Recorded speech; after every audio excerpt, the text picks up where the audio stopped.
Bismillahirrahmanirrahim. Assalamualaikum warahmatullahi wabarakatuh. Alhamdulillahirabbil alamin. Hamdan syakirin, hamdan na'imin, hamdan yuafi ni'amahu wa yukafi mazidah. Ya Rabbana lakal hamdu kama yanbaghi li jalali wajhikal karim wa li 'azimi sultanik. Allahumma shalli ala sayyidina Muhammad wa ala ali sayyidina Muhammad. Shaimin wa shaimat, sobat hit semuanya, mudah-mudahan hari ini senantiasa Allah jaga kesehatan kita, Allah kuatkan, dan senantiasa kita bisa beramal dengan amal yang terbaik selama Ramadan ini. Seperti biasa, jumpa kembali bersama kami dalam program Nunggu Bedug, supaya nunggu bedugnya nggak sia-sia. Dan kita mendapatkan banyak manfaat daripada pertanyaan dari mungkin teman-teman kita yang sharing, dan juga inspirasi-inspirasi dari kisah sahabat yang lainnya. Kita hari ini akan dengarkan apa pertanyaan buat kita semuanya yang mudah-mudahan ada manfaatnya. Bismillahirrahmanirrahim. Assalamualaikum Ustadz Natsmi, saya Nafis. Saya mau bertanya, boleh nggak sih kita tidur setelah sahur dan sholat subuh? Terima kasih Pak Ustadz. Alhamdulillahirrahmanirrahim, terima kasih. Ini pasti pertanyaan yang mewakili sebanyak mungkin orang mungkin ya, apalagi sobat hits ya. Mulai banyak yang ketawa-tawa nih. Bolehkah tidur lagi setelah sahur dan sholat subuh? Kira-kira boleh nggak ya? Perkara ini sesungguhnya tidak dilarang, ya, tidak dilarang. Jadi dibolehkan saja. Akan tetapi memang kalau kita lihat daripada waktu yang Allah berikan kepada kita semuanya, habis sholat, habis sahur, mohon maaf, lanjut ke subuh, kemudian kita tertidur sepanjang hari, ini akan banyak waktu yang terbuang percuma. Jadi sebaiknya apa sih yang kita kerjakan, itu mungkin yang mestinya kita pertanyakan ya.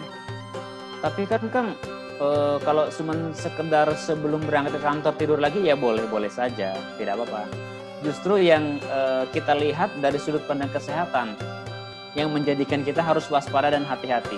Saya pernah membaca tulisan dari seorang dokter namanya Dokter Inge ya, bahwa sesungguhnya seharusnya seyogianya setelah kita makan, tubuh kita diberikan asupan atau konsumsi sesuatu apapun itu, kalau kita mau tidur sebaiknya ada jeda lebih kurang 2 jam. Ini dari sudut pandang kesehatan. Karena apa? Karena kita tidur setelah atau tidak lama dari kita mengkonsumsi sesuatu, setelah tubuh kita diisi dengan asupan makanan, itu akan membuat asam lambungnya meningkat. Kemudian akan terjadi gangguan pencernaan, kemudian terjadi penimbunan lemak, dan lain sebagainya. Maka oleh karena itu sebaiknya, kalau yang dicontohkan oleh Nabi dan sahabat sendiri, tidak langsung tertidur, menjaga tidurnya. Sampai kapan? Sampai selesai masuk waktu duha, ba'da salat duha, mereka tertidur sampai jelang waktu zuhur. Itu istirahatnya di sana. Yang akhirnya menyambung kepada hadis yang sering kita dengar, tidurnya orang berpuasa itu ibadah.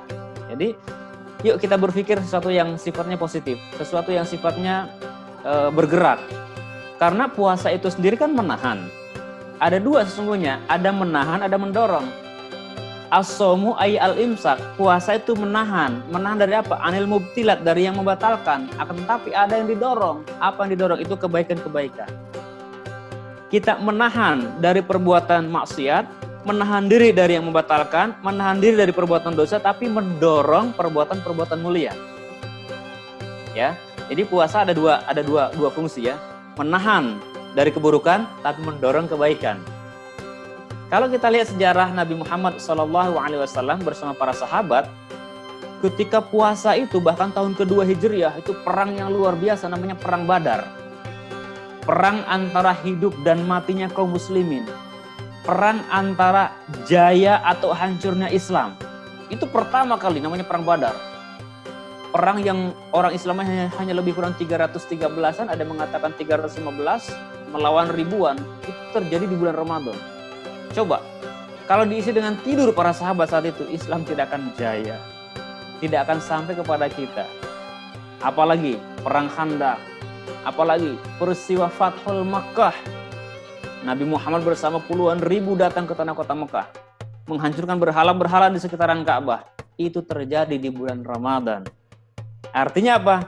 Menahan diri dari yang membatalkan, menahan diri dari kemaksiatan, menahan diri dari hal-hal yang tidak diridhai oleh Allah Subhanahu wa taala, tapi mendorong perbuatan-perbuatan baik.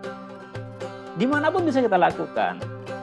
Di kantor misalkan, kantor ada orang yang berbuat maksiat, ada orang yang berbuat yang tidak sepatutnya, misalkan ada lampu nyala tidak digunakan, itu kan menghambur-hamburkan, mubazir, tabdzir.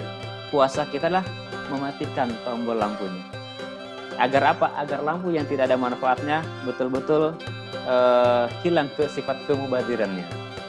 Melihat apa lagi? Ada teman kita mungkin masuk kantornya sering terlambat, kita ingatkan. Itu puasa juga.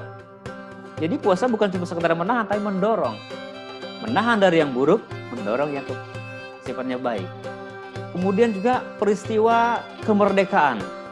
Kemerdekaan bangsa Indonesia diraih tanggal berapa itu? 9 Ramadan kalau tidak salah. Atau di bulan Ramadan.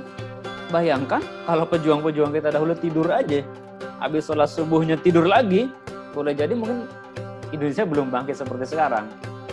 Ya, jadi selama puasa tidak batal. Boleh-boleh saja habis sahur, habis sholat subuh tidur lagi, tapi itu mengurangi nilai kebaikannya. Karena apalagi dari sudut pandang kesehatan tadi sudah disebutkan, akan membuat pencernaan semakin tidak terkontrol dan sebagainya. Sebaiknya tahan dulu, gerak-gerak dulu sebentar, sampai waktu duha, jam 7, jam 8 sholat duha, istirahat boleh. Itu jauh lebih optimal, jauh lebih baik. Dari sudut pandang pahala juga kita dapatkan, dari sudut pandang kesehatan juga kita terjaga. Alhamdulillah ya, mudah-mudahan pertanyaan tadi yang karena sering kita ngalami tentunya bisa menjadikan kita punya niatan untuk yuk berbuat yang lebih baik lagi daripada sekedar tidur. Ya, puasa tetap di rumah saja, jaga kesehatan, jaga iman, dan mudah-mudahan berkah untuk kita semuanya. Assalamualaikum warahmatullahi wabarakatuh.